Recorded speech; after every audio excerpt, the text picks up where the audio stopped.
It's Monday, March the 7th, and you're tuned in to the tniab podcast. I'm Vince. I'm Anthony. This is the Geek Chic Culture Show. We talk about all the cool things in the world. That's right. All the cool things. All of it. Nothing is excluded. All of it. If you don't hear it here, that must mean that it's not cool. Yeah, I guess that's just how it works. Yeah, it's like, maybe it's alright. Not cool. It's not cool. Not cool. This week we got a pack show. Yeah? We're talking about Zoolander. Oh, yeah. Oh, yeah. We are. Oh, man. That was a good movie. We're talking about the Nintendo Direct. Uh-huh.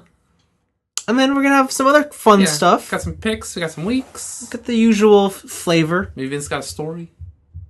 We certainly have stories. What? Awesome. Wait, what? Oh, do you have a story? Wait, what story?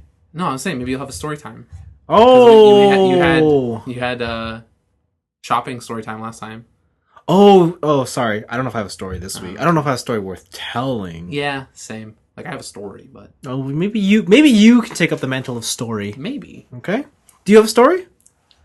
It's a very Canadian story. Tell me about the story. It's just, we had a giant snowstorm. Okay. So after seeing Zoolander, we were getting pounded with like 15 to 20 centimeters of snow. We certainly were. And like getting out of the actual parking lot should have been foreshadowing enough because I got stuck getting out of the parking lot. You did? I was there. But I drove you home, and then you looked at the street going to your road, and you're like, you're not going to make it. Yeah. And so you just got out of my car and then started walking back to your house. Yeah. And so I tried to make it downtown. Yeah. So I made it downtown, and I was dropping off my friend. And we was near her house, and just like the slightest incline got me stuck in like 10 centimeters of snow. I bet. Because I don't have winter tires, man. I got those all seasons. And I couldn't get out. So thanks to because we live in Canada and people like to help each other in the snow. Some people pushed my car, so I did a whole 180 to drive backwards, and then I got stuck again, like 3 blocks down. Weak. So I had to shovel for 3 hours to get my car out of After we saw the movie? So after we saw the movie, it probably took me like a total of like 45 minutes to get back downtown. Yeah. Right? Just from the theater to where I was going. Yeah. And then on top of that, I got stuck again. Like, to where I got stuck, it was probably like an hour. Okay. And then I was just like, then I had to shovel for 3 hours. By the time I got inside, it was like 11:30. Nice. Yeah. So what I would do is just like, I'd shovel out a runway pretty much in front of the car and a runway behind. And then I'd back up and then shovel out a runway that was stuck underneath the car. And then I'd just gun it. And I'd go as far as I could until I got stuck again. Wow. And I would shovel again and do that same process. And that took me 3 hours because I had to shovel a block and a whole block. Wow. To get my car unstuck. Jeez. Yeah. That's, Yeah, and then the next morning, because it was all plowed in, it took me like another hour and a half to get out. Oh, okay. Were you plowed in? Yeah. Oh. Yeah, so like what happened was like, because I parked on that sucks. You parked on the street. I parked on the street, oh. right? Because that was like the closest thing that didn't say no parking snow route. Yeah. So I was like, okay. But yeah, like the next morning it was just, here's like a pile of snow that's like half the size of my car in front of my door. Yeah. Shit. Yeah. That sucks. So yeah, welcome to Canada, man. Yeah. When I dipped out of your car and went home, it was fine. It was just cold, but I mean, like, a lot of snow. Like, it's fine. It was fine to walk. Yeah. It was not fine for like a vehicle that did not have four-wheel drive to get through. It was fun watching a lot of people, not pedestrians, that's not the word I'm looking for. A lot of other civilians. Okay. Take on the snow in their own little fun ways. Okay. Whether that be people, like as I was walking home, it was about like a mile walk home. You just see people like yourself getting stuck, and I'm like, well, I'm not gonna help them. I'm just gonna keep going. Yeah. And I saw a couple people. I told you this before the show. I saw a lady take her minivan and run it into her husband's BMW. So funny. So, and that one I tried to say stop, but the storm was too severe. She couldn't hear me, so she smoked her husband's car. Welcome to Canada. Yeah, but it was fun. My earring, which I always forget I have until you have an earring. Until something happens with it, froze to my ear. That's awesome. And it was like there was an ice cube around the top of my ear. That's pretty funny. Yeah, it was strange. But yeah, Canada. I think for me it was like it was a very maybe karma's real moment, because like there was a point where I wasn't stuck, but some other dude was stuck, and I helped push his car across an intersection. Yeah.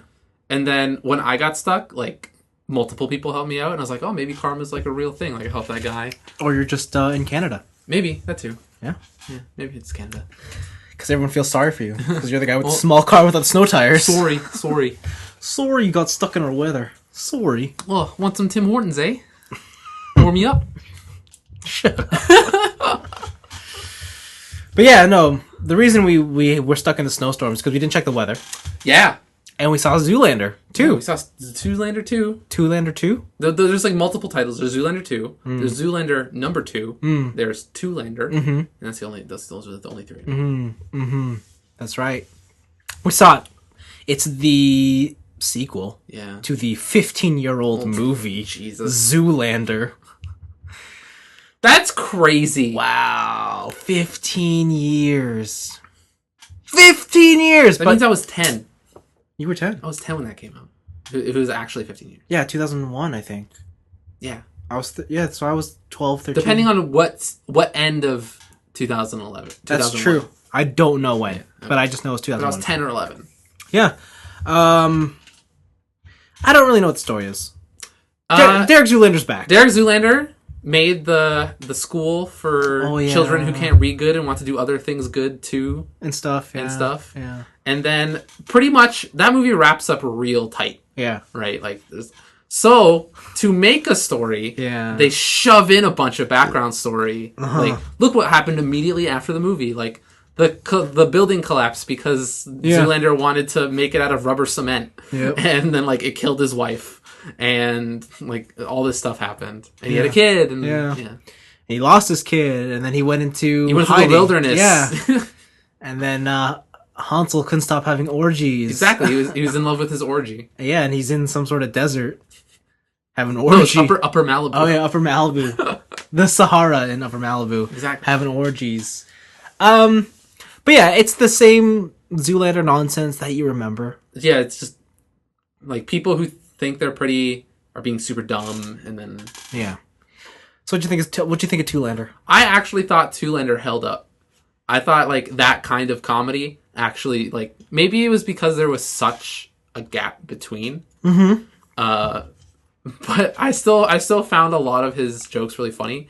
The specific thing I'll say about this movie is that all of its original material stood out really well. Yeah. The movie falls like real hard flat on its face when it tries to relive really good funny moments from the previous movie. Yeah. And it tries to take those like so the orange mocha frappuccino scene.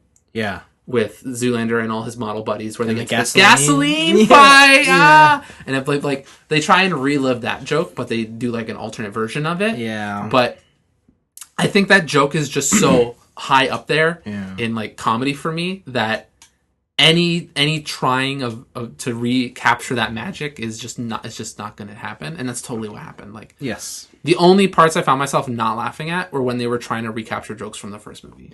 Yeah, and they, to be fair, they try and like update the jokes or like have it with a little bit of stuff in it. But yeah, when the jokes come to just this is from Zoolander, it's kind of like, oh man, this is old. And it's totally sad too, because their actual. The stuff they made specifically for this movie and their original comedy is so good. Yeah. There's just a lot of lines in that movie that I just can't stop laughing at. Yeah, some great lines. There was the one line where it was Zoolander in the cabin. Yeah. And was it Billy Zane was there? Yeah. And he's like, Billy, like, it's just, I haven't been in modeling in forever. Now you come to me with all this stuff. And he's like, but Derek, maybe it's a sign. Yeah. And then Derek's just like, but Billy Zane, what if it's a stop sign? I'm just like, oh my god, that's so funny. Like the delivery of that joke, and like everything leading up to all these original jokes are awesome. Yeah, and it's just totally sad that they felt they had to hold on to that first movie. Yeah, part of me was expecting some sort of modernization on the walk-off. Mm-hmm. That never really happened. It never happened, and I'm kind of glad. Exactly. You know. But yeah, no, in terms of lines I like, I really like the Facebook joke that they introduce in the beginning of the movie, but they never come back to it until halfway through. Exactly. And you think about it, and you're like, oh. You're like, wait a minute, why does this make... Oh, shit! Like, Yeah. you're like, we actually had that moment of like, oh, fuck, that's actually hilarious. Yeah. Oh, yeah, this movie's just really good. And again, it's just the only gripe against it is that it's a shame that they felt that they need to hold on to the old Zoolander stuff. Yeah. I think I will... one of the weird things about the movie is, in the original Zoolander, Hansel was kind of on parity with Derek Zoolander in this movie, he is pushed as like he's Plan B. He's the secondary character. Exactly. Now. And I don't know. And that's like I feel that's because they don't like the new Hansel is the Spanish lady. What's her face from Interpol? Yeah, I forget her name, but it's Penelope Cruz. Penelope Cruz. Oh no, I didn't know I couldn't remember her actress. Oh, okay. Yeah, so it's Penelope Cruz. Yeah. And she plays more of the Derek side. She plays the fashion cop. Yeah. She plays the actual fashion police. Yeah. Part of Interpol. Retired swimsuit model. And she's like, I could never make it to the runway because of these. And she like grabs her boobs. And like I felt she was more of a Hansel replacement. And then Hansel replaced Derek's wife. Or the news reporter from the first movie. Melinda? Yeah, Melinda. Is that her name? Maybe? I can't remember. But yeah, so like I felt that's what like Hansel took over that role. Yeah. Specifically. Yeah. But maybe I don't know. Maybe having orgies make you smarter. I don't know. Yeah. I'll say like if you like the original Zoolander, chances are you'll like this movie. Yeah. Like it hits the same vibes. Tons of cameos. And if like tons of cameos, and I feel like if you're up on your celebrity news, you'll get a lot more of it out of it. Like you get a lot of more out of those cameos than I did. Because like I knew a handful, but like I didn't know as much as like some other people. Oh yeah. And most definitely, that opening scene. If you ever had like a hate grudge against one of Canada's greatest exports, Justin Bieber, he dies miraculously. His death scene, I was like, this is serious, and then I'm like, wait a minute, and it just keeps going. It just keeps going. They shoot him with all the bullets. Right, so man, like even just for price of entry, they give it to you right on the front, just like, hey man. And then at the end of the movie, when they explain why they kill him, and you're like, yes, oh, finally, yes, it's good stuff. Yeah, no, it was a fun ride. It was good. It was worth traversing the storm. It was. After that movie, I was hanging out with my friend at her place, and it's just like we were just thinking of all the lines again. We're like, no, that movie's really good. That movie's really funny. That was funny stuff. I liked it. It was good. Yeah. Cool. So, recommend from here. Yeah, definitely. I think we should recommend it. I mean, don't go in thinking it's going to be comedy of the year. Yeah. Part of it is that I have this appreciation for Zoolander. Mm-hmm. But also, like, I think the jokes do hold well on its own. It definitely harkens back to that age when Ben Stiller was making all those comedies. Exactly. With Zoolander, Dodgeball, Night at the Museum? Was that the same time? Night at the Museum was sort of after, like the tail end of it, but yeah, like around that early aughts time. He made a lot of money off those movies. Yeah. Specifically the Night at the Museum? The Night at the Museum movies. Because apparently there's like a bunch of those that just go straight to DVD, but their DVD sales are like through the roof because all the kids love them. What do you call it? I was working at the theater when I think like Actually, I was working at the theater when when all of them came out, I think. Okay. And they always came out on Christmas. Always sold out. Really? Always sold out. And like for like the first month, they super popular. That's crazy. Yeah. But that's Derek Zoolander. That's Zoolander. Go see it. Yeah, it's good stuff. It's a cool movie. It's definitely a cool movie. I do like the cameos when they bring in real fashion icons. Yeah, that's really funny. When they're like, "Hey, Tommy Hilfiger." Hey, Tommy, here's Tommy Hilfiger. Yeah. I don't know, man. Like, so, like, I've been keeping like in my book that I jot down notes in. Yeah. Like, I put it in as like favorite movie of 2016. Like, I put it in that list because like I thought it was really funny. So we'll see. Okay, we'll see. We still got a whole year ahead of us. Exactly. All right. Let's move on to our picks of the week. All right. I don't know where you want to start with this one. Do you want to start with the communal pick, or do you want to start with our individual stuff? We could do the individual ones first. Okay. All right. Who wants to go? I'll go first. All right. Yo, last week was the biggest event in motor history. Motor history? Or the automotive scene. All right. It was the Geneva Auto Show. Cool. They showed off a lot of neat cars. They did. There's a lot of cool cars they showed off. I know Koenigsegg put out their like 1500 horsepower car. That's how you say that that name. I never know how to say that. Koenigsegg? Koenigsegg. I guess it well, is. How did you say it? I butcher it a different way every single time. Oh, yeah. It's never the same. So they launched their Reggiera. Lamborghini made this really cool car in celebration of, I think it's like the founder's 100th birthday. Okay. And I know it's an Italian word. It's a play off the word century. But Centurino, like, I don't know. That might be it, like Centurino. But I don't know. Anyways, it looks cool. It doesn't really matter. Oh, Aston Martin showed off their new James Bond car, which looks cool. Is it a Vanquish? It's a DB11. It looks great, but the car that I think everybody's going to be talking about, or is talking about, is the new Bugatti. The new Veyron replacement. That new Bugatti is crazy. Yeah, man. I remember when they launched the Veyron back in like 2006, was it? And I remember just looking at that car being like, man, that's one hell of a car. It's just heavy as fuck. Yeah, I remember that because it was like, yeah, it's 1,000 horsepower. It goes, It's still got all the luxury features. Yeah. It's not a race car, right? It's no, totally not. It's like an insanely powerful luxury car. Yeah, and then and when they made that car, I remember Bugatti said, yeah, it goes for, I think like $2 million. Yeah. But on every one they sell, they lose $4 million like, as a company. That's crazy. Because that's how advanced technology was. So when they made this new car, the replacement, the Bugatti, I think it's like it's not the Chilton, but it's like something, I can't remember. It's something with a CH. Yeah. We'll call it the Chiron. The Chiron? Yeah. We'll just say that. Man, so it's Chiron. Yeah. So this is, I think this is north of 1,500 horsepower. It's electronically limited to 261 miles per hour. Yeah, that was the thing. Yeah. Where I was just like, whoa, it's electronically limited to just under 300 miles an hour? Yeah. That's insane. Yeah. Because you know what that means? It can go faster. Someone's just gonna crack that car. They're gonna bring out like a patch for your Bugatti. They're gonna take it off and be like, listen, we want to go fast. But yeah, no, it's just it looks like a car of the future, but it's got that luxury component to it. And yeah, Bugatti say they'll make money off this car. Oh wow! But they're only making 300 of them. They're making a very limited run. It's a limited run, yeah. It's either 300 or 500. Probably 300. But I think I read some stat. It was like it goes from 0 to 120 miles in like under 10 seconds, like 6 seconds or something stupid. Yeah, I think it's more like 5. 5, whatever. That's insane. Yeah, it's quite the beast. I want it. I think we all want it. I'll just add it. Bugatti, just send one over. It's okay. We'll test it. We'll make a video review. It's the Chiron. Or the Chiron. The Chiron? The Chiron. We're close. Yeah. We're close. And the Lamborghini car was the Centenario. What? Let me see that. Centenario. Lamborghini Centenario? Centenario, yeah.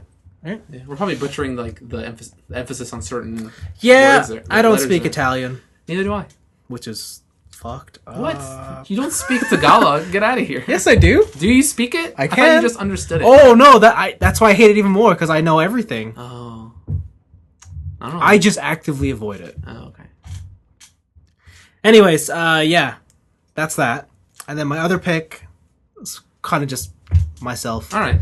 Mass Effect Andromeda. Yeah. Scheduled for this holiday. Can't wait. You're gonna have to wait a bit longer because it was delayed. Man. Yes. Why? I don't know. They just announced, hey, guess what? Delayed to Q4 2016, which puts it in the January window. Yeah. Which, if you remember Mass Effect 2 and 3, that's when they both launched in January. But still, it's been so long since I had a Mass Effect. I was super pumped for that game. I really want to know what it is. Like, there's just, for me, like, there hasn't been any information on it. Yeah. Like, I'm not like I used to be, where it's like I want to know every single detail and facet of this game before I buy it. Right? I'm not like that anymore because I like having that little bit of mystery. But you just want to know what. But I like knowing what I'm getting into. Yeah. Right. Yeah. So yeah, that kind of blows. But I hope this means that for the holiday, they'll just finally put it like the trilogy HD up again. pack. But I already have the Mass Effect trilogy on PS3. Yeah, but you don't have the up pack. The HD-ified pack, Yeah. the 4K Mass Effect pack. Yeah, you don't... Oh, the 4K Mass Effect. Oh. Yep. Oh, no, it'll be Mass Effect. It'll be the Mass Effect 4 and the small K collection. I could dig it.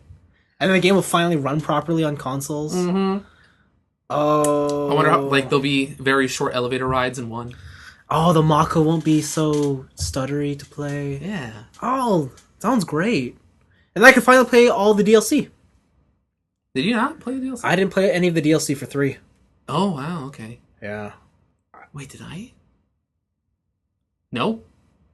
It was one of those things where it was like... Unless it was in the trilogy. No. Then I did not play any of the DLC. The trilogy does not include any of the Mass Effect 3 DLC. Then I did not. Yeah. It's the one where like you basically have a birthday party. Oh, that one! Yeah. Okay, I want to play that one because apparently it was really not Mass Effect-y. Like, it was and you're just hanging around with your mates, and I'm like... But they all came out after the end of Mass Effect 3, and after the end of Mass Effect 3, I was like... I'm done with Mass Effect. Yeah. But now I gotta go back. Does the PS3 copy version of 1 that comes with the trilogy have a trophy set? I believe so. Okay, I've been trying to find a reason to go back to 1. Because I really like 1. It should have a trophy set. Yeah. I really like exploring on the Mako. Like, on the car. Yeah, I love that. Yeah, that was fun. A lot of people hate that. What? Yeah. You get to drive around on space rocks. Yep. What more do you need? I don't know. These people are so pink. I don't know. But yeah, those are my picks. Okay. I want to talk about a story that I've been hearing for the past couple weeks now. And like now there's kind of enough news to where I want to talk about it. So this is for a game console, brand new game console, or that they want to make. It's not out yet. Okay. It's called the Coleco Chameleon. I like the naming. Yeah. So if you remember, there's a company called Coleco Holdings. They made the Coleco Vision back in the day. Oh yeah, I hated that thing. Yeah, that thing is a hot pile of trash. It is? I still have one for some reason. Yes, you I do. have 16 game consoles, not 15. I forgot to count the Coleco Vision. Wow. Damn. Look at this guy just waving around his dick. Look at it. So there is it's like publisher and developer. So this is the only part I couldn't get straight in the story of when I pulled up these notes. Is either the company is called Rant Media Games or the company is called Retro VGS. There are a couple stories that I found when gathering kind of just points for this game where they referred to them as different, so I couldn't really distinguish it. But just for the sake of the story, we're going to refer to them as Retro VGS.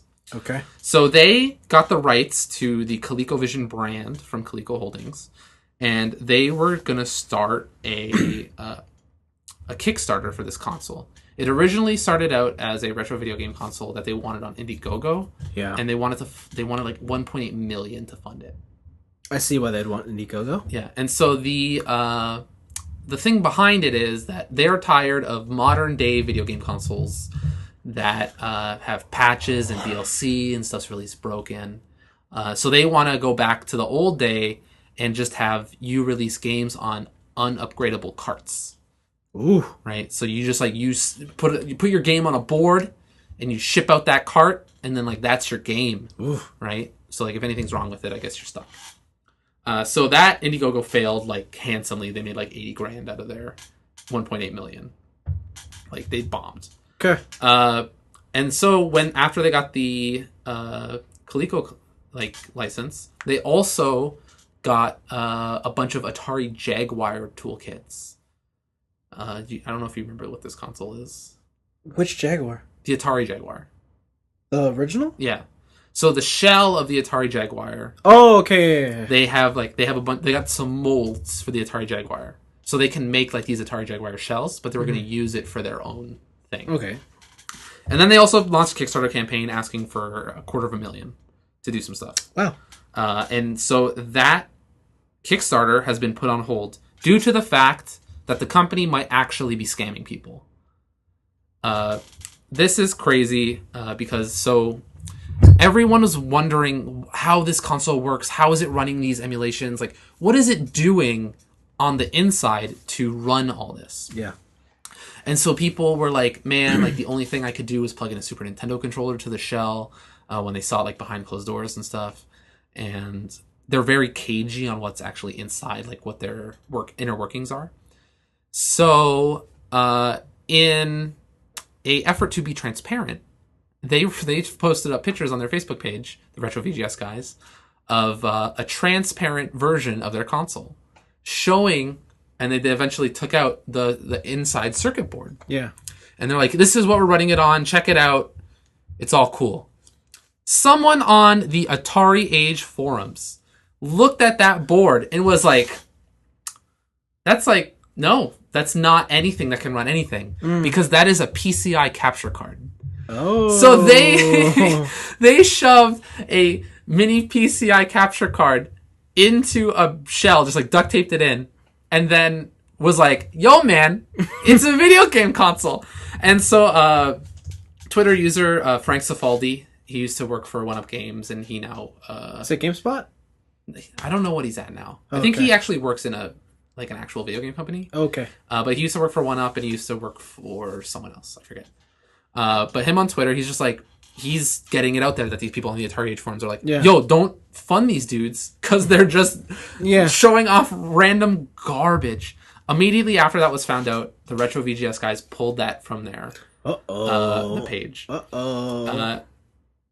So there was recently also an employee named David Gilliton. He left the company due to, quote, everything that's going on with the Coleco Chameleon, and like, unquote. And then he's just kind of said it like that. So after all this, like everyone doesn't know if this is fake, if this company's trying to rip people off and stealing their money. Right. So Coleco Holdings, the ones who own the rights to ColecoVision, they have given out a statement that said, Retro VGS now has 7 days to prepare for a team of independent engineers to come in and check out their shit and see if it's all legit. They specifically mention independent engineers because ColecoVision does not, or Retro VGS, they do not have the power to delay that inspection. The only way it could be delayed is if for some reason the independent engineers were like, we can't do it this day, so we're going to do it. So they have 7 days, or from 2 days ago as of this recording, to see and prepare and like hopefully have a real thing. But everything they've been showing so far and everyone's ever seen is just like the super shady thing that kind of reminds me of like the Gizmondo story. Maybe not on that type of level, like no one's driving around a Ferrari Enzo and just crashing it. But it's still kind of crazy that people are still trying to, what seems like they're trying to scam people in the, like, making retro video game consoles of all things. Like, what? Well, retro games are in right now, man. They're the new hotness. But they're new retro video games. They're not. It's not playing anything old. That's the thing. It's best of both worlds, right? Some would say. I guess but that was what was that one Android? The Ouya. That's what the Ouya was supposed to be. The Ouya didn't have cartridges. It didn't, but it was supposed to be like, hey, here's this thing for like old 8-bit games and but it doesn't have cartridges. I guess whatever. I want a Ouya. Wow. I was looking. So after I remember last week we started talking about the Gizmondo. Yeah, we did. We did. And so I remember immediately after that, the next day, I was looking up eBay prices for a Gizmondo. No! Yeah, and like, no, they're not halfway bad. Like, there's one dude who's selling like the complete collection Gizmondo with all the accessories and every single game that came out for it, and it was like $300 US. And I'm like, that's not bad. I could do that. Anthony, you could do a lot of things. I could do that. You're right. I could buy all the N-Gage games. Now there's a console. That's a console. Oh, you gotta get the one that's also a phone. Yeah, I want to go to Telus with my 3G enabled N-Gage and be like, "Yo, Home Slice, what can I do to get this phone online?" So this Coleco Chameleon. Yeah. Sounds like they're gonna fold up soon. Yeah, it kind of sounds like that. There's no evidence pointing towards that this is anything legit at all. And there's nothing pointing towards that they even had anything other than a broad idea. Man, they had an idea. That's all you need in this world now. Just a single idea. It's not, though. No, man. That's what kids tell me. As long as you have an idea, you're gonna succeed. Yeah, but you gotta figure out a way. No, you just need only the idea. I want to. That's like everyone wants to be the businessman in the company, but they just want to be the idea man. Yeah. What if we did this? Oh, sir, that's fantastic. Good job. Go take a break in your office. There will be a 7-figure check on your desk tomorrow morning. Yeah, that sounds about right. Yeah, but this whole news story is a complete clusterfuck.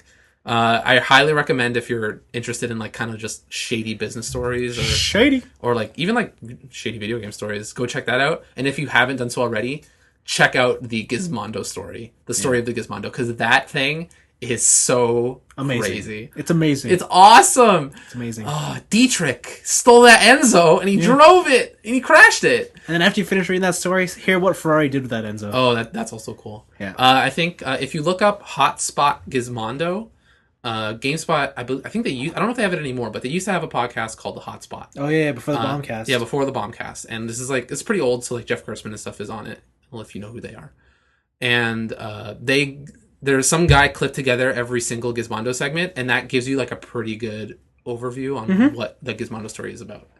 That's like 10 years ago. Yeah, it's fucked. I want a Gizmondo. It's fucked. It's still good. That story is so crazy. It is. It's very crazy. But yeah. Yeah, man. Coleco Chameleon. Get yours while they're hot. Sure.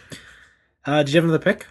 No, I didn't. That was it. That was the only one I really talk about, other than our communal pick. Then let's talk about that one. The Nintendo Direct. Direct. So this is not the fake Direct that they did last week. Yeah, the 5-minute Pokemon Direct. Yeah. This is the realest of Directs. This is a real Direct. This is like, yo, check out our summer lineup. They were like, you think you know Nintendo?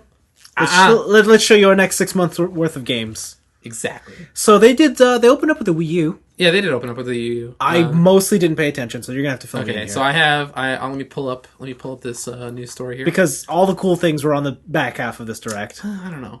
So they opened up with Star Fox Zero. Oh right. Yeah, they showed Star Fox Zero. This game to me, before I tell, I think this game actually looks pretty sick now. I kind of want to play it. It's like a mix between keeping true to like N64 Star Fox with like the planet paths and stuff, and like doing a bunch of their own weird shit with like new walkers and like changing modes and stuff. Yeah. But there is one level that they showed a lot where it might as well be Corneria.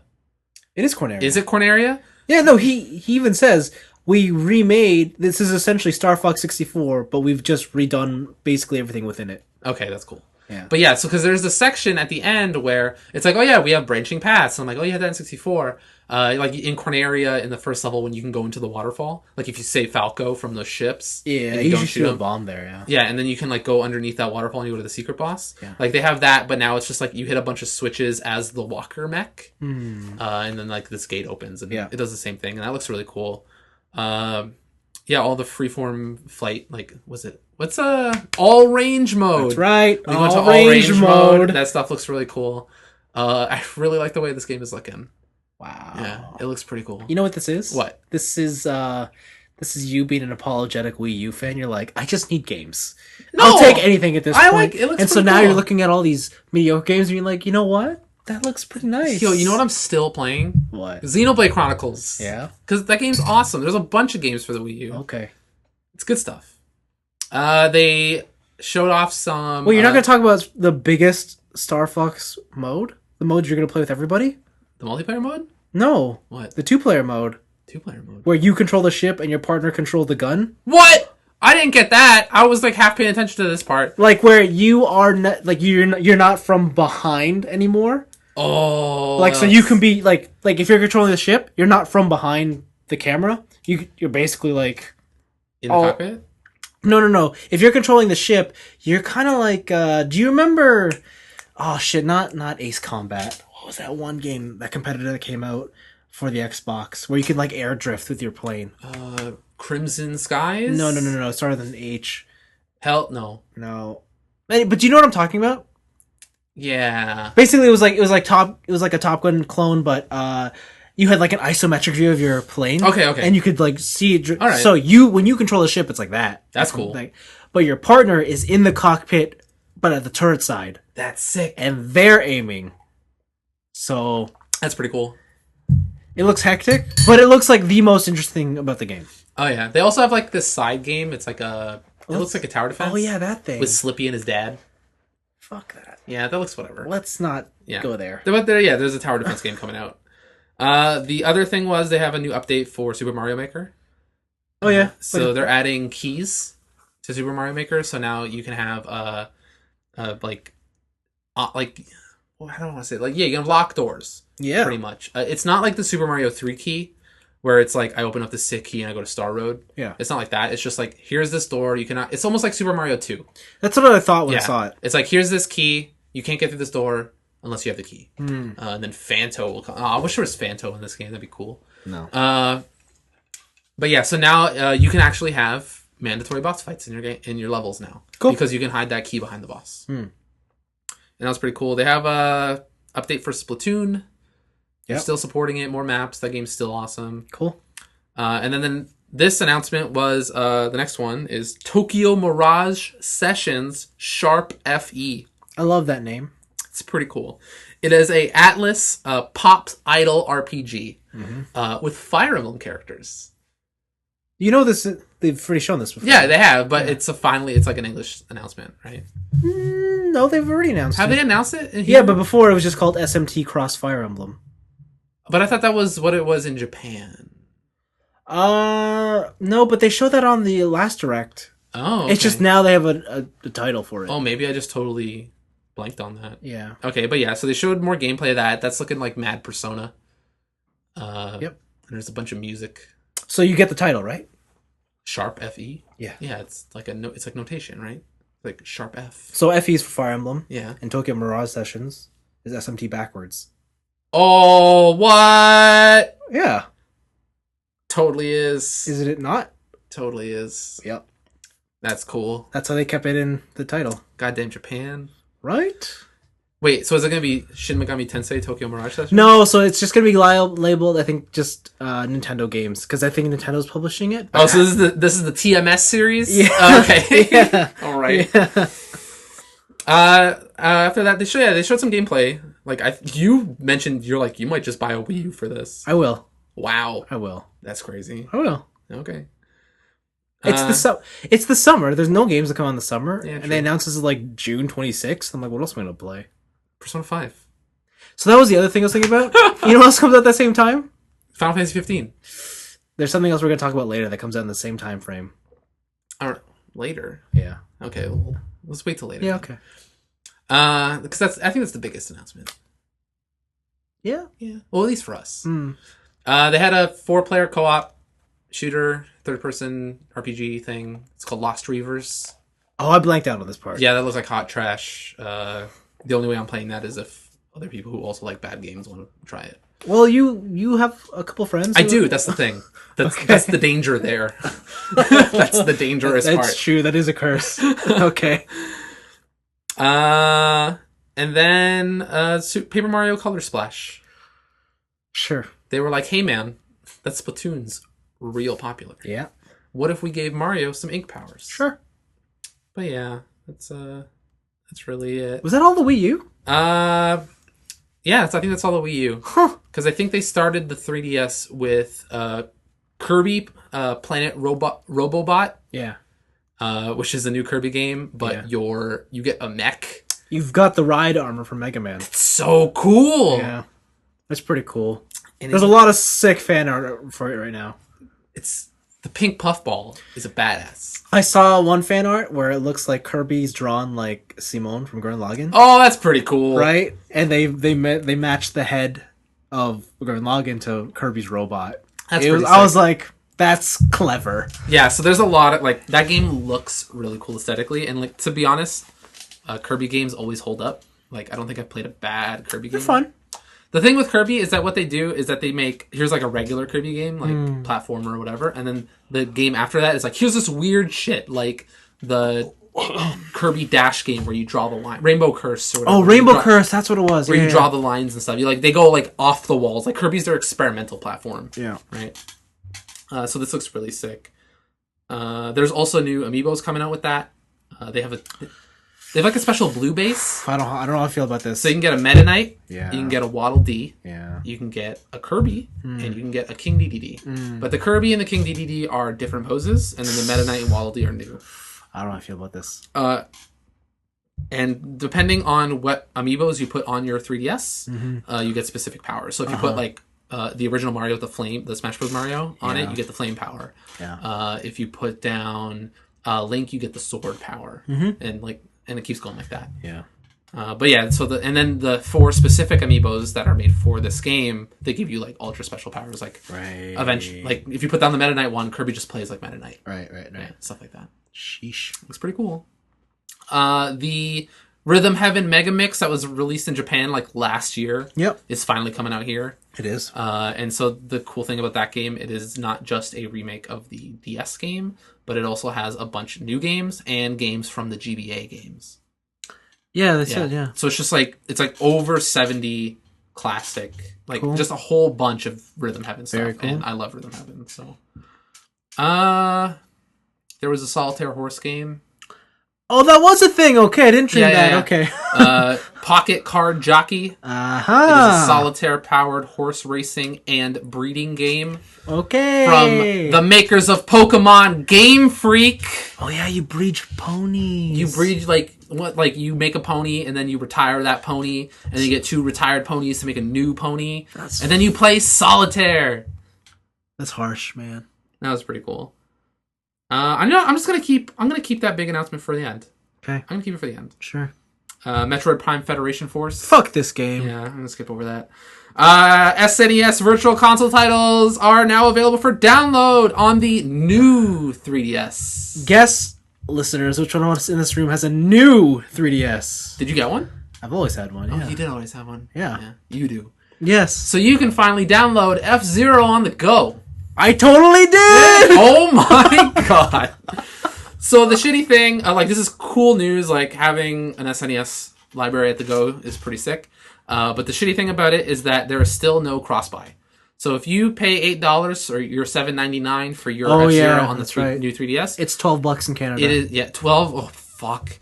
So if you pay your 12 Canadian dollars for a retro SNES game on your new 3DS and you have a Wii U, you have to re-buy it on the Wii U. That's bullshit. Yeah, it's pretty garbage. Yeah. Good thing I don't have a Wii U. It's pretty shitty. Also, I'd be pretty pissed. Yeah. The games that they launched though are they're all Nintendo first party. Yeah, so here I got a list. They have right now you can grab Super Mario World, Best Mario, Best F-Zero, and Pilot Wings. And then on March 24th, you can get Donkey Kong Country, Super Mario Kart, and Earthbound. Ooh, Super Mario Kart? Yeah, and then Earthbound. And then April 14th is The Legend of Zelda: A Link there to the it Past. is. Okay. Super Metroid, and Donkey Kong Country 2, Diddy Kong's Quest. No more of this Donkey Kong. Forget it. Oh, I almost bought Donkey Konga the other day. So I'm just waiting until they say, Final Fantasy 3, come get it. Or 6. Yeah. That's the one I'm waiting for. That'll be the one I buy, because the only cart I have of that game is a bootleg. It's a Chinese bootleg. Yeah. Which is a shame, because that's actually the best version of the game. The advanced version? Yeah. It's really good. And if the game doesn't just automatically crash at Kefka's Castle, I'd totally play it. Yeah. Or Kefka's Tower, I guess. So yeah, I can't wait till that's available, then I can finally play 6. Yeah, so far, especially after this last announcement, it seems that Nintendo's kind of just waiting on the NX to happen. E3's just around the corner. I can't wait till that NX gets launched. That Wii U goes down in price. Grab yourself a Wii U. Yeah, man. It's a good console. Then I'll have quote unquote so many quality games to play. This is what I feel the Vita people are like. When they're all like, man, the Vita's so awesome. Buy a Vita. Yeah, but the Vita actually doesn't have any games. Oh, so you do admit that the Wii U does have games? Yeah, it has Xenoblade. No, it has more than that. It has Bayonetta 2. It's got Wonderful I might even give you Splatoon. It's got Splatoon. So it's got 2 games. Super Mario 3D Worlds. All the best Vita games can be played elsewhere. They can. But a Vita. It's a Vita, Vince. All right, so the biggest news for us, it's probably no surprise if you watch the Direct. Monster Hunter Generations. Yay! It's coming out. Forget. Very quickly. Very quickly. Summer? Yep. Did they just say summer? Or they say a date. They say summer, but you know it's gonna be like June. Man, that's so quick.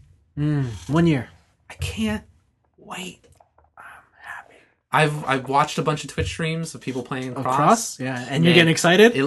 People who have mastered the Bushido class. Yeah, they're good. The dodging one, like the counter one, it's just stylish as a mother effer. Like, it's so cool. We know that we are going to put hundreds of hours into this game. We probably will. It'll be our summer game. We will put, that's just like 4? Just like 3? Although this summer, I'm gonna make you guys pick up cycling so that we can play Monster Hunter in exotic locations. Oh, that sounds fun. We can fight in the jungle level in the forest. In the forest, right. We can go to the bay to fight by the sea. I need a bike though. That's true, you do. I do.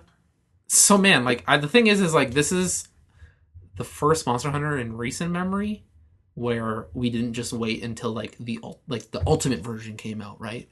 Because the last thing to do that was 2. 2 had it was 2 and then 2 Freedom, and then Unite, right? It was like a whole bunch of that. But really, Monster Hunter didn't get really super popular until 4. I get the sense that the reason this came out super fast is because 1, it is kind of like the all-star version of Monster Hunter. Yeah, like it's largely everything plus a new sort of style gameplay gimmick. Yeah. And I think they want to get it out quickly because there's a new Monster Hunter in the works. So the thing I've heard with this game is the cat portion of that game feels like maybe a new way they're experimenting with Monster Hunter and how you maybe could play Monster Hunter, but I'm not too sure. But yeah, like I could totally see that, like a new Monster Hunter coming just right around the block. What if it's an NX launch title? Well, I guess we're getting some NXs, boys. I know. That's what I'm afraid of. We buy this, and then E3 comes around, Monster Hunter for the NX this Christmas. This holiday season. Yeah. We'd be like, fuck. Well, but you could transfer your save data from generations. And then we're just like, fuck. No, you don't even... Oh, man. Wait, you're saying it's a console? Oh, I want a console. I'm saying it's a console, but it's a different game. Oh, man... Nah, they wouldn't let us transfer that shit. No way. Maybe not like a full save data, but you get bonuses. Oh, okay, look at here's a Poogie hat. Yeah, something like that. Speaking of bonus content, all right. They also showed off a new costume you can get in the Monster Hunter. In the Monster Hunter universe, and it's a Fire Emblem costume. It's Marth. It is Marth, and that's pretty sick. His sword looks pretty cool. I'm kind of disappointed he doesn't have like a unique move for that thing where he just does like a front stab. Yeah, that's true. Like a power stab. I didn't really look into it too much, but is there a female version of it? Yes. Is it just Marth? I think because there's one with the mask. So it is Lucina, but it's Lucina dressed up as Marth. Yeah, but I think also like the boy version gets the Lucina mask. Oh, so that you can have one or the other? Because I remember looking at a Marth costume and I was like, man, that looks way better on a girl character than a guy character. Because like the guy characters in Monster Hunter are like beefy. They're classic 90s anime. Yeah, they're Kenshiros. Whereas the girls are very thin. Yeah, thin and slender. Yeah. Yeah. Legs for days, yeah. And that's what the boys are now in anime, so... That's true. That's true, yeah. So... Yeah, Monster Hunter looks hot! It always does. Monster Hunter doesn't disappoint. This summer's looking pretty good, though. I realized that when we were in Shibuya, there was a Monster Hunter cafe. Was there really? And we didn't go. So that's 2 things we missed out on. Yeah. What was the first thing we missed out on? We should have went to the 8-4 offices. Oh, we should have did that. Oh, it's okay. Man, we packed so much into that trip, though. We did a lot, so... That's what the next trip's for. It's the next one's for, yeah. We've seen all the culture stuff. Now it's just the nerdy stuff? Now it's just all the nerd stuff. Oh, shit. I will say there's one thing from the Nintendo Direct that we did look over. And this kind of also goes into my point about it. We didn't talk about Bravely Second. Oh, yeah. And, wait, that was at the Direct? Yeah. Oh, the demo! Yeah, the demo's coming out. The demo comes out this week, March 10th. And it has, what's it called? It's an exclusive side story for that demo only. Yes, and you get to transfer some of that save data over. Yeah, just like the first demo, yeah. Which kind of has me, so the fact that you didn't mention it, and this also goes, like, even just around social media and whatnot, it's not getting a lot of word of mouth. I completely forgot that like, again, when Bravely Default came out, that was my favorite game that year. That game is amazing. Same. And it's kind of sad that, like, I'm disappointed in myself that I forgot. So, yeah, and the thing is, like, Fire Emblem just came out. Yeah. Right? And as I go to stores and stuff, that game's constantly sold out. Mm-hmm. And, like, in my heart of hearts, I'm like, oh, that makes me so happy that, like, a game like that gets sold out and is popular. Yeah. But then when I see, like, no word of mouth on Bravely Second, that just gets me worried. Like, man. I don't see any, like, you know, in GameStops or EB Games when they have the, like, new and upcoming releases? Yeah. Like, nothing's there. Nothing's there. It's crazy because, like, if that's, like, if you loved the 90s Final Fantasy games, like, this is the game that all the fans seemingly want. But no one talks about it. Which, you know what? If that means I have an easier time getting that collector's edition, I'm cool with that. It still hasn't come up on Amazon at all. It has. It's unavailable. Well, that's what I mean. Like, it hasn't been. I'm gonna have to go to the store and just do it. Yeah, I'm gonna wait. Do they just have it? Like, can I just go to a store and pre-order it? Because I'll just straight pre-order it. Yeah, special edition. Yeah. You see the art book Bill Trinan was holding? Yeah, I was like, oh, that thing's massive. That's a full art book. Yeah, that's sick. Yeah. Well, let's go to EB Games. I was gonna go today, but they close at 5. Yeah, I'll break the magic. Recording on a Sunday. Oh, that's true. Yeah. But yeah, like, man, I'm gonna go get myself a special edition. Mm-hmm. Mm-hmm. I think it's $100. So yeah, your thing about like all the people who clamor for like those old '90s Final Fantasies. Yeah. Like that's my thing when I see all those people like, I want a new Shenmue. Blah blah blah. I'm just like, yo, Yakuza's it. Just go play Yakuza. And everyone's like, nah, I want Shenmue. And I'm like, oh, shut up. Shenmue's not even that good. It's Forklift Simulator. But doesn't that make it the greatest? No, it just makes it for a funny Sega All-Stars Racing edition where when Ryo drives a forklift. I don't know. That sounds pretty good to me. God damn it. Yeah, so that was the Nintendo Direct. And it looks like Nintendo's got a really solid lineup coming up to the summer. Yeah, that was like a hot Direct. That was like, man, I want to play Nintendo shit. It does kind of prove to me that like the Wii U is still there. It's not their primary focus. All the cool stuff comes with 3DS. I think they're so like, I don't know. I think Nintendo gets a lot of flack for holding on to a lot of the Wii type stuff. Yeah. And this is a case where I totally agree. Where with the Wii, they were like, people were like, oh, why isn't it just a regular controller? Why is it if you waggle? I'm like, yo, they tried something different, and some really cool shit came out of that. Mm-hmm. But with the Wii U, it's like they only held on to it because the Wii was so popular. Yeah.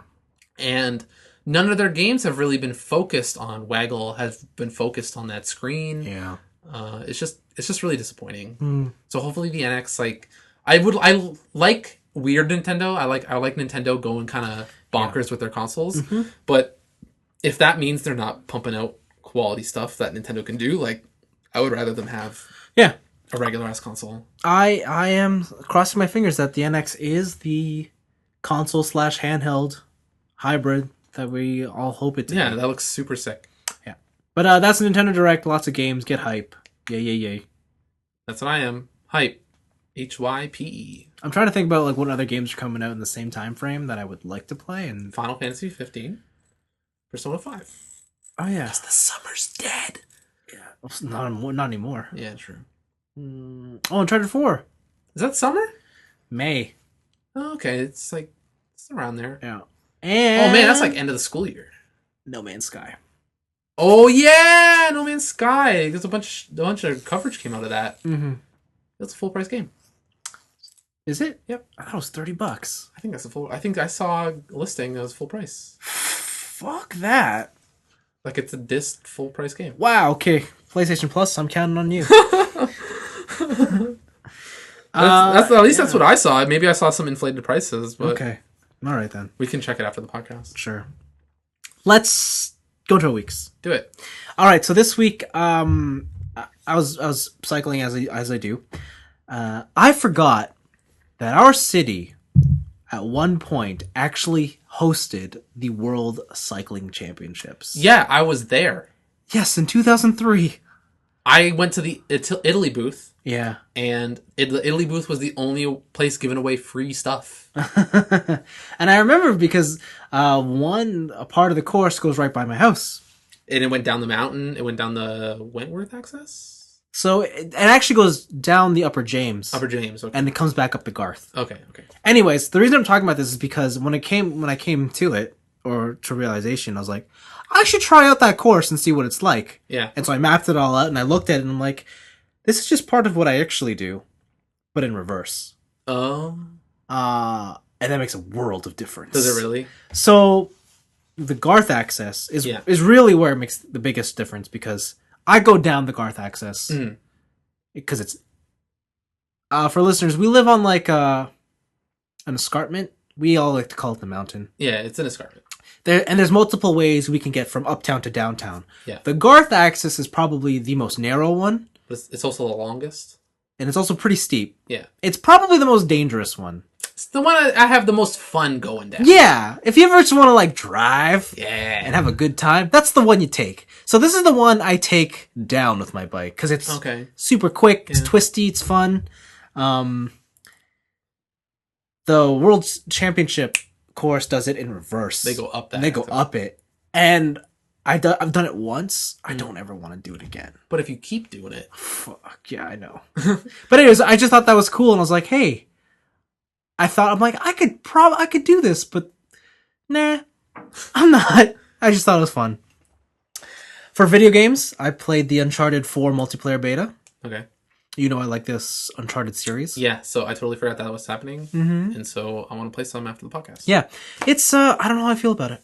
Really? I don't know. Even the single player portion? There's no single player. I thought they said there was a single player portion. I don't know. Like, when I downloaded it said, do you want to download single player or multiplayer? But it was just a multiplayer. Oh. I don't know. It feels really slow. Okay, you know when Uncharted 2 multiplayers or 3 multiplayers really fast though. Like it's almost an arcade shooter. Yeah. So they took out the sprint. Okay. So when you switch guns now, especially when you go from your secondary to your primary, it takes forever.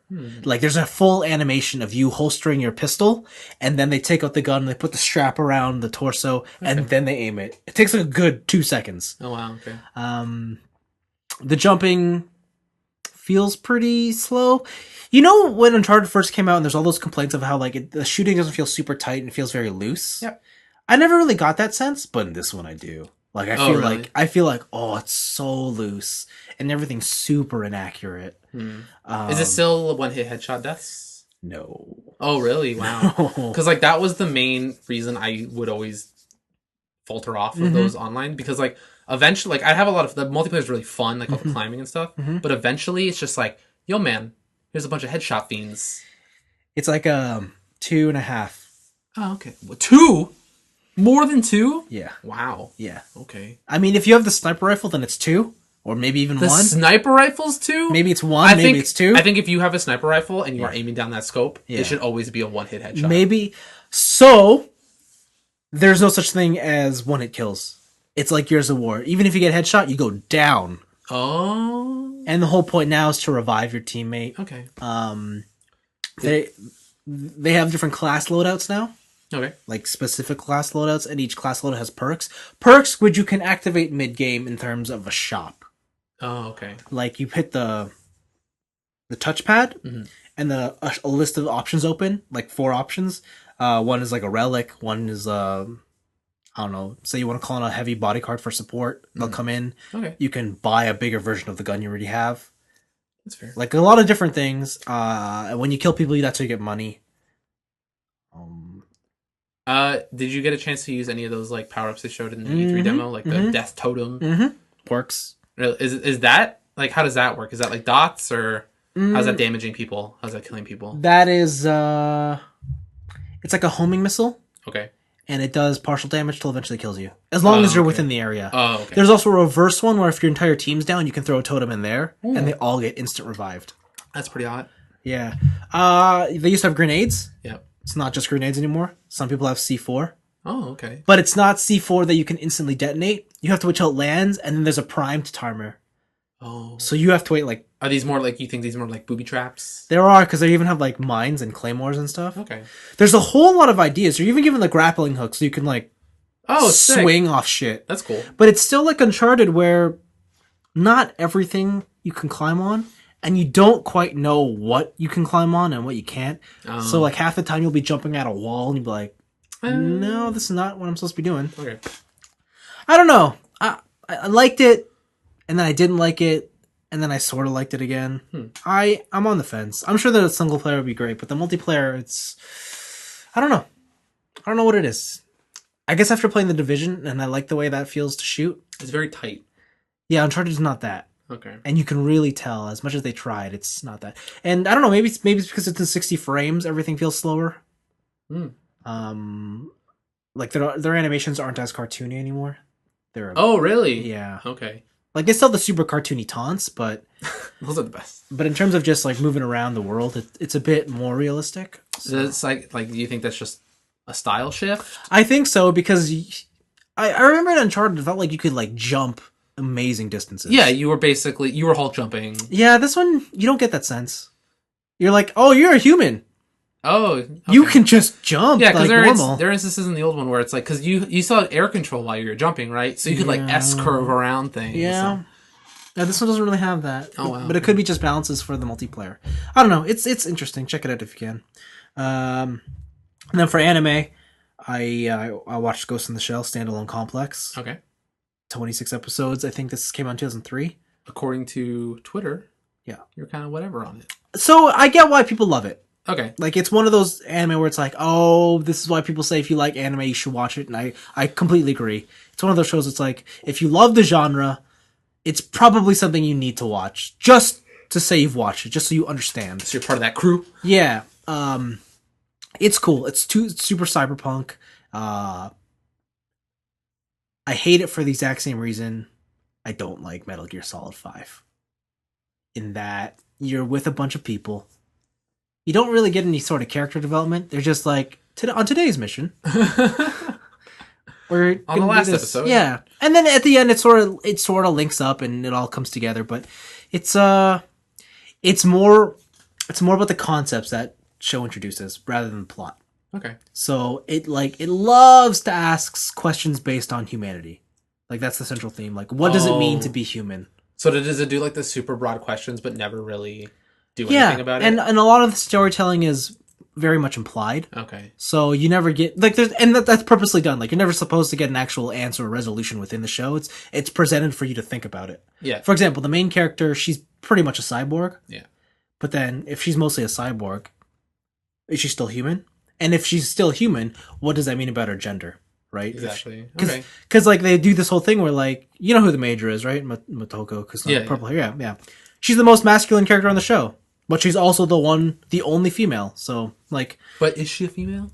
Well, she's a girl, but that's the question. You're right. Yeah. Why does she still have a female body?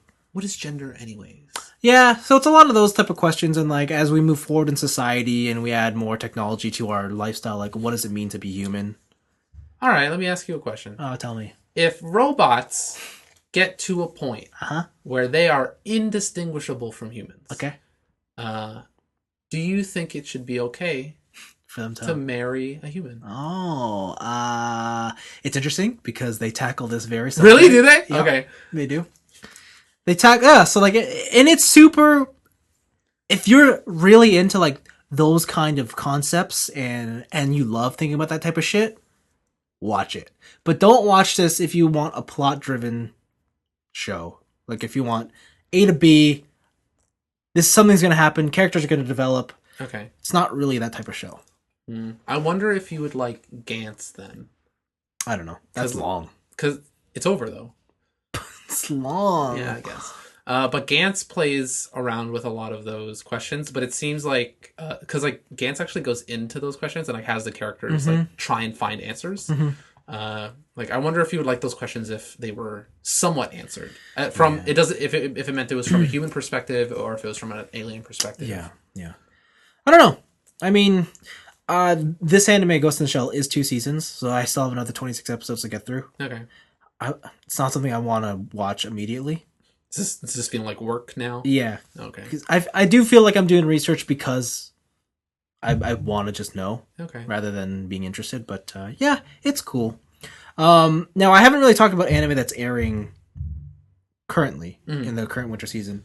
There is one that I failed to mention, and I did so purposely because I wanted to see if it would get any better, if it was just flash in the pan. Love Live? Something. No. It's called Erased.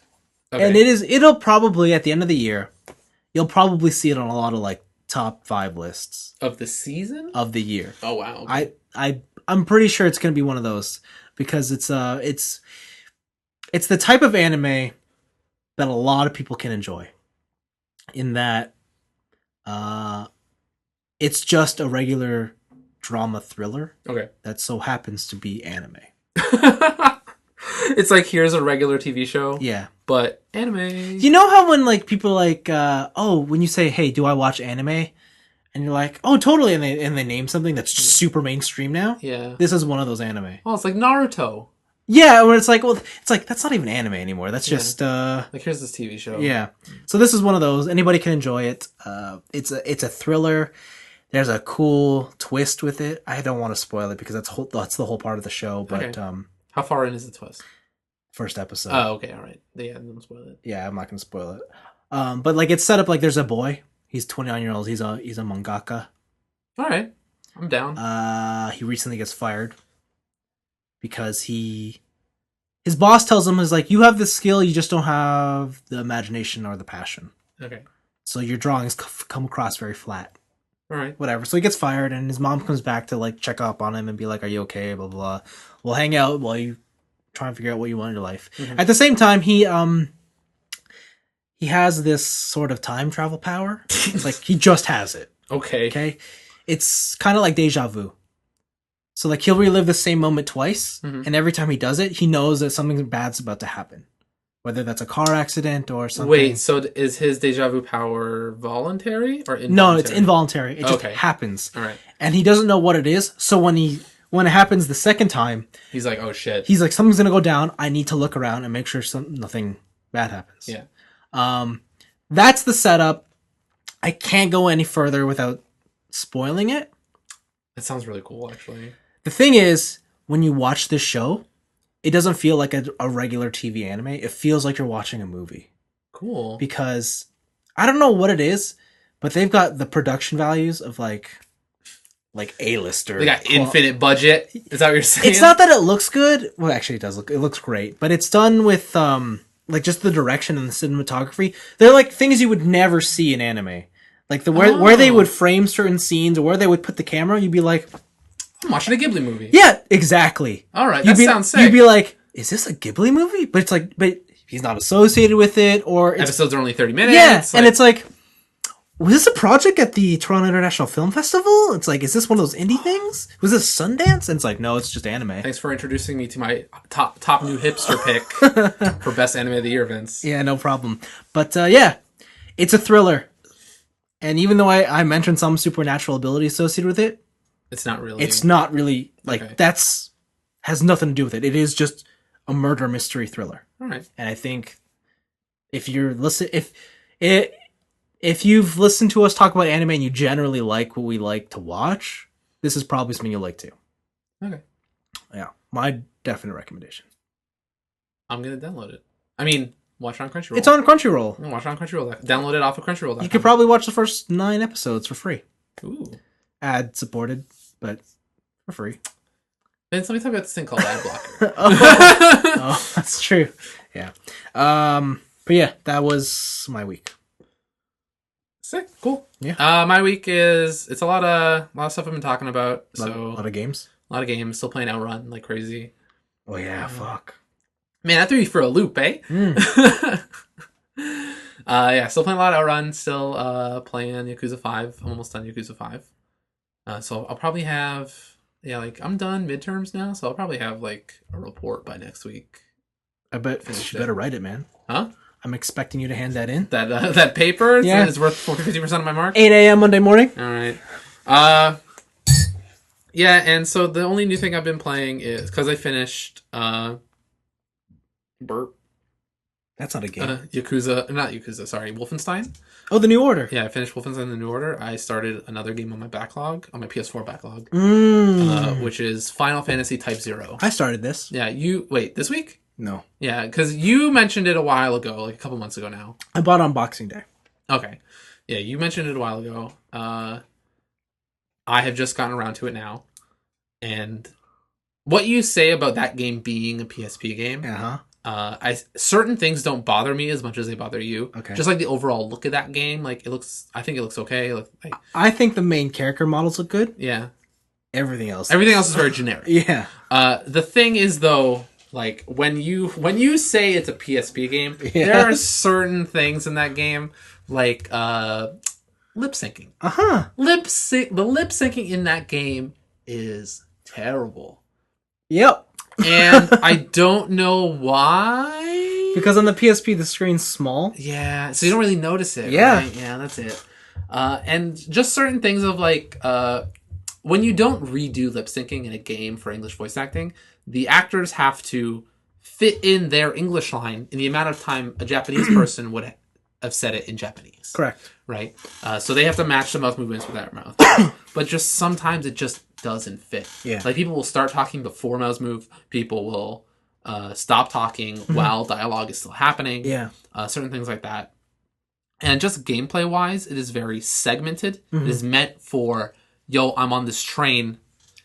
Here's a 5-minute mission. Save, go back. Which doesn't really translate well to a console game, which you plan to play for a couple hours at a time. Yes.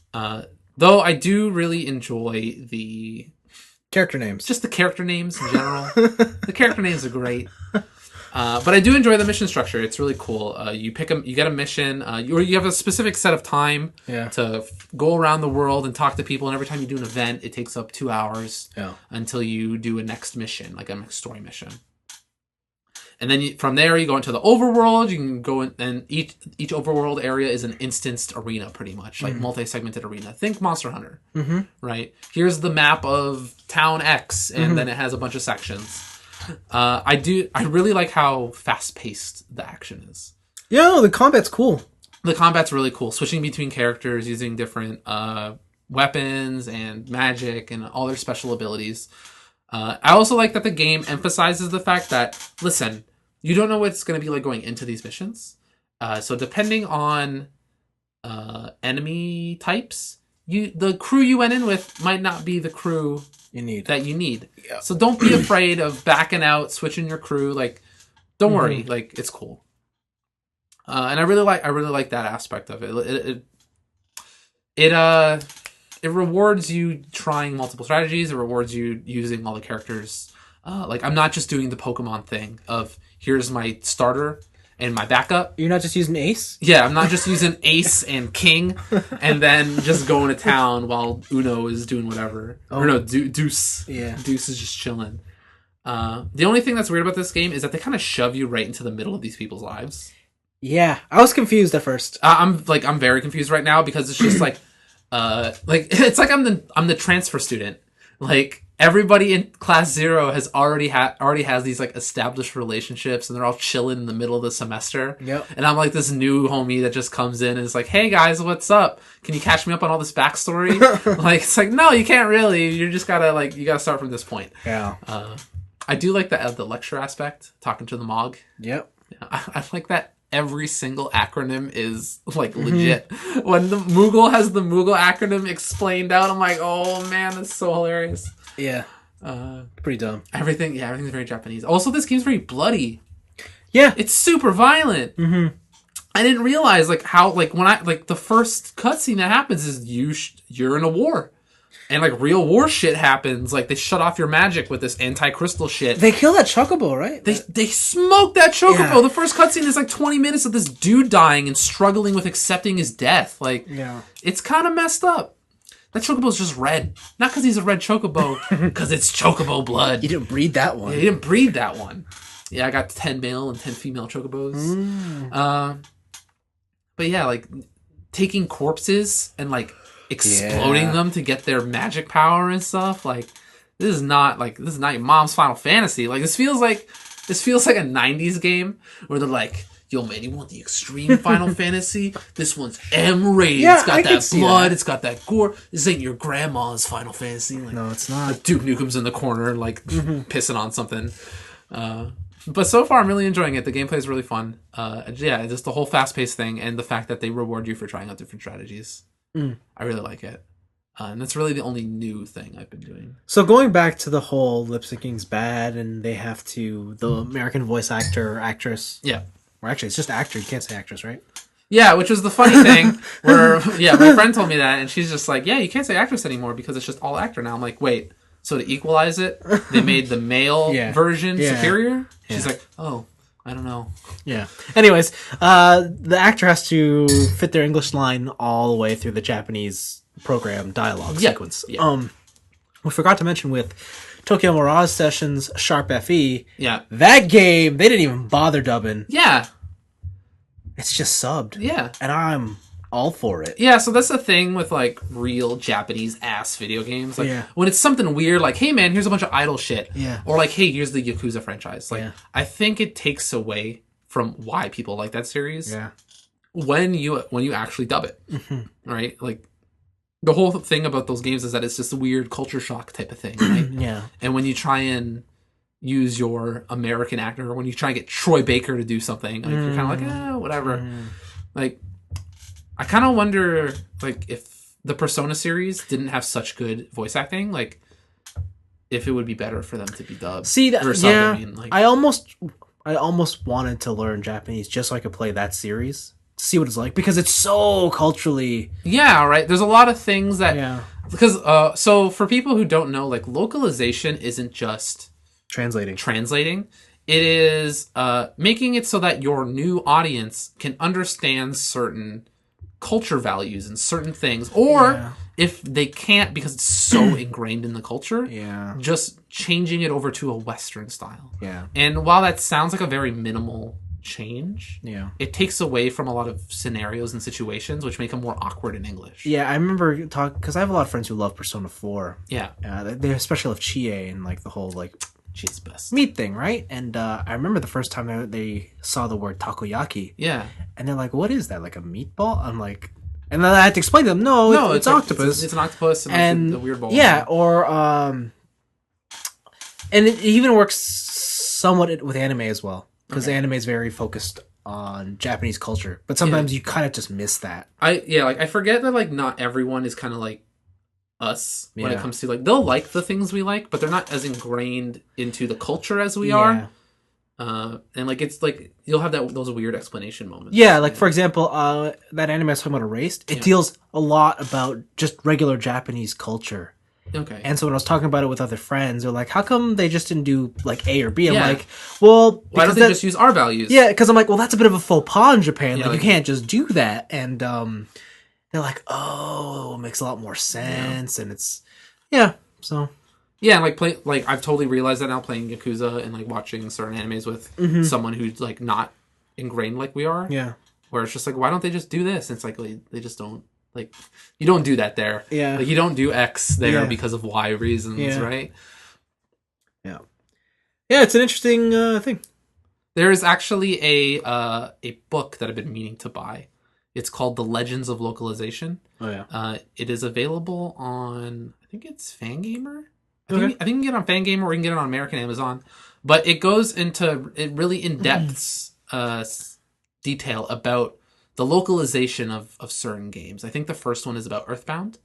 And like it's not just the challenges of translating, it's like the things we talked about, cultural differences and trying to make it towards a Western audience and all why they make certain changes and stuff. Yeah, like the petting, taking out petting in Fire Emblem. Yeah. That was a localization decision. That wasn't like Miyamoto wasn't like, oh, having none of this.